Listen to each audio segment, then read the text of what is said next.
Oh, yeah, complete with slides. That's Australia. Peter, who wrote that number? Principally Iggy.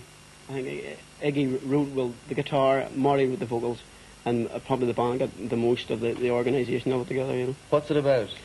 Australia? Well, it was principally, what we're looking for a song was about people who were leaving where they lived, say even in Ireland and England, and going to countries across the water, like the Great Blue Horizon thing, and then finding that it wasn't what they hoped it might be, and coming back. That was the whole thing of peering through my looking glass. I found that things will always pass Australia. How many numbers in your set are original?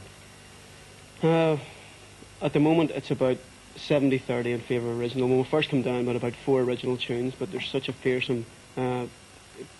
people are very keen on original down here compared to Belfast, who just wanted covers. Yeah. When do you find time to actually write the songs? Because you're on the road a lot. We don't really find time. We're not really writing as much now as we did when we were in Belfast, because it was a lot easier to get places to practice. It's hard to get a lot of people together because we live in different parts of the city now.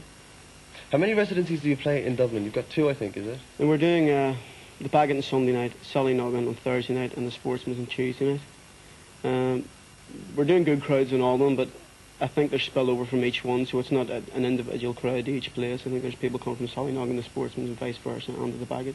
There seems to be a lot of rivalry between the Dublin bands that are on the circuit. I suppose there is, but there has to be. It's a tough game, you know. There's nothing wrong with good competition. How long did it take you to secure the 2 residencies that you have got? Well, a couple of months, but then that was on the strength of work that had been done in the north, so it's really more than a couple of months. You know, all in all, it's taken us about a year to secure them. Okay, Marty, I just want to stop you there because we have a question on line 2, line 3.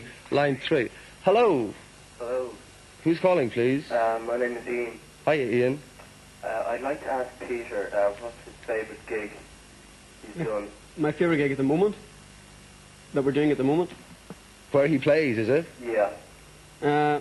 Probably the Bagot Inn. I suppose one would prefer a gig which had the biggest crowd, that was packed the most, and I suppose the Bagot, because it's fairly small, it's easier to pack it than the 2 other gigs we're doing, the Sallynoggin and Sportsman's, which are fairly big, so it tends to have a better atmosphere.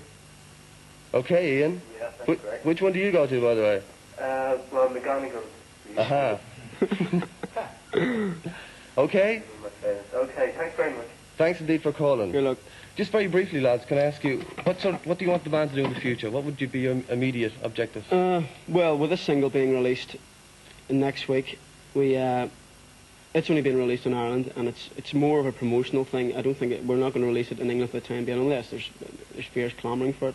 Well, if we can get to do more country gigs than we're doing at the moment, I think it's virtually exclusively Dublin we're known, and Dublin we're playing, so we'd like to be down the country a bit more. It's on Spider. Which one is it? Which one is the single? I Can Make the Future. That was the A-side and B-side you've had today. Okay, lads, thanks very much indeed for talking to me. Thank you. Okay.